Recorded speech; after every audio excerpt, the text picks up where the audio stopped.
Hello students, कल हमने हिंदी व्याकरण में चैप्टर 1 की स्टडी यहाँ तक कर ली थी। अब हम इससे आगे से कंटिन्यू करेंगे। मात्रा, व्यंजन और स्वर का मेल होने पर स्वर का रूप बदल जाता है। यह बदला हुआ रूप ही मात्रा कहलाता है। अस्वर की कोई मात्रा नहीं होती है। जब व्यंजन और स्वर को हम प्लस करते हैं, मिलाते हैं, तो क्या होता है कि व्यंजन का जो स्वर का रूप जो है वो चेंज हो जाता है। तो इस बदले हुए रूप को ही हम क्या बोलते हैं? मात्रा। अब स्वर कौन कौन से होते हैं? अ, आ, ई, उ, रे, ए, ओ। ठीक है। अब इनमें अ जो स्वर होता है उसकी कोई मात्रा नहीं होती। अन्य जो 10 हैं उनकी मात्राएं होती हैं। जैसे ये है स्वर और ये है इनकी मात्राएं। अब अ की कोई मात्रा नहीं होती तो यहाँ हमने क्रॉस लगा दिया। ठीक है। अब घ प्लस अ बराबर क्या बन गया? घ। इससे क्या शब्द बनेगा? घर। ठीक है।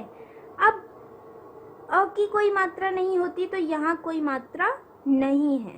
ठीक है। अब आ की मात्रा ये होती है तो क प्लस आ बराबर का। अब क्या होता है कि जब हम आ स्वर को व्यंजन के साथ ज्वाइंट करेंगे तो क्या होगा? आ स्वर नहीं लगेगा, उसकी मात्रा लग जाती है। ठीक है। तो आ की मात्रा क्या है? ये है। तो का के साथ जब आ को प्लस करेंगे तो ये मात्रा जुड़ जाएगी, का। इससे शब्द बनेगा कार।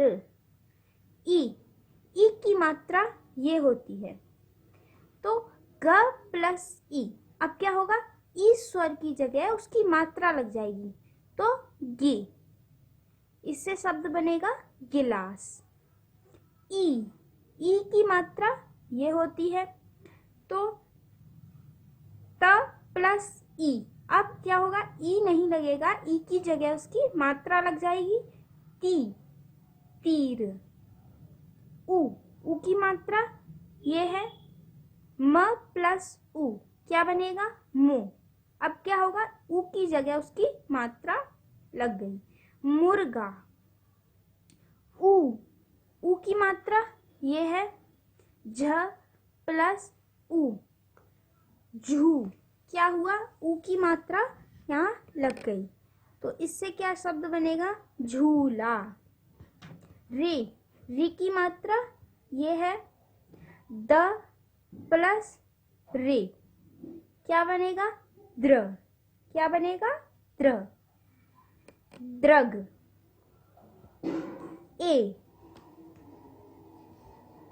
ए की मात्रा ये है प प्लस ए। क्या बन जाएगा? पे। क्या बनेगा? पे। अब यहाँ क्या हुआ? ए की जगह ए की मात्रा लग गई, पेड़। ए की मात्रा ये है ब प्लस ए बराबर बै। तो बै से क्या बने? बैल।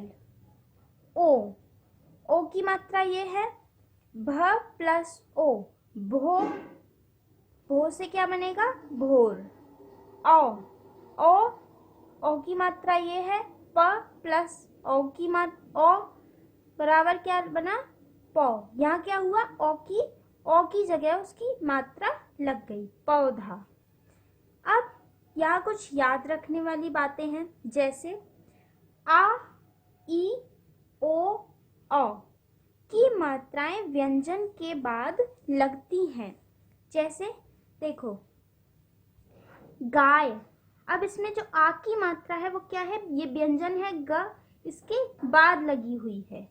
इसमें नीर में जो ई की मात्रा है वो न के बाद लगी हुई है। तो में क्या है? की मात्रा जो है वो त के बाद लगी हुई है। नौका, नौका में न के बाद लगी हुई है ओ की मात्रा। तो आ, ई, ओ, औ इनकी मात्राएं क्या होती है, व्यंजन के बाद लगती हैं। अब नेक्स्ट, ई की मात्रा व्यंजन से पहले लगती है, जैसे हिरन। अब इस हिरन में ई की मात्रा लगी हुई है ह से पहले। किरण, किरण में भी ई की मात्रा क से पहले लगी हुई है। सिर, सिर में ई की मात्रा स से पहले है। किला, किला में भी ई की मात्रा क के पहले है। तो ई की मात्रा क्या होती है, व्यंजन से पहले लगती है।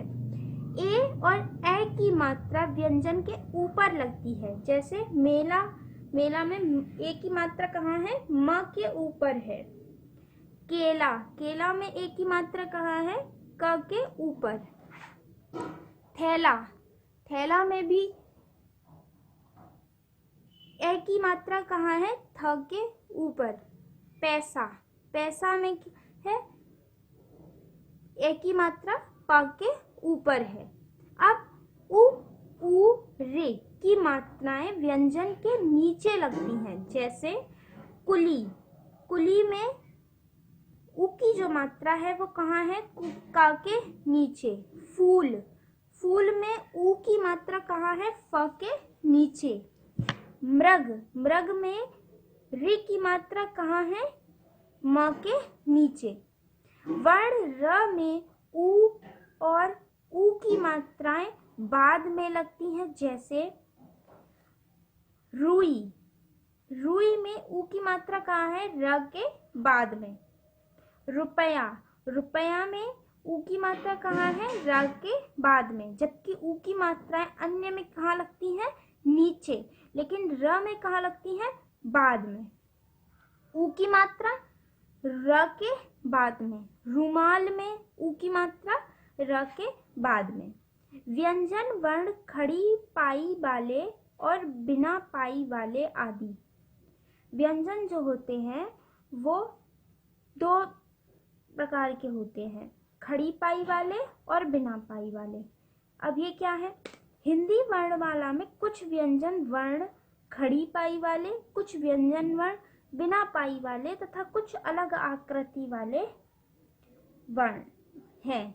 खड़ी पाई वाले वर्ण कौन कौन से हैं, ख, ग, घ, च, ज, झ, य, ड़, त, थ, ध, न, प, व, भ, म, य, ल, व, स, स।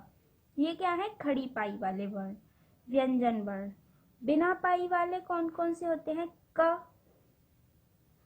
ड़, छ, ट, ठ, ड, ड़, ढ, द, फ, र, ह। ठीक, इनमें क्या है, कोई पाई नहीं है।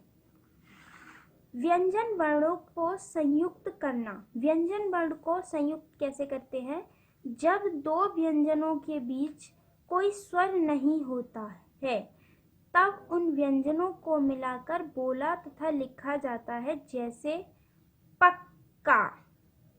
अब क्या है, इसका और इसका के बीच कोई भी स्वर नहीं है, तो इसका क्या होगा, ये जो पहले वाला का है उसको हम आधा करके लिख देते हैं, तो पक्का।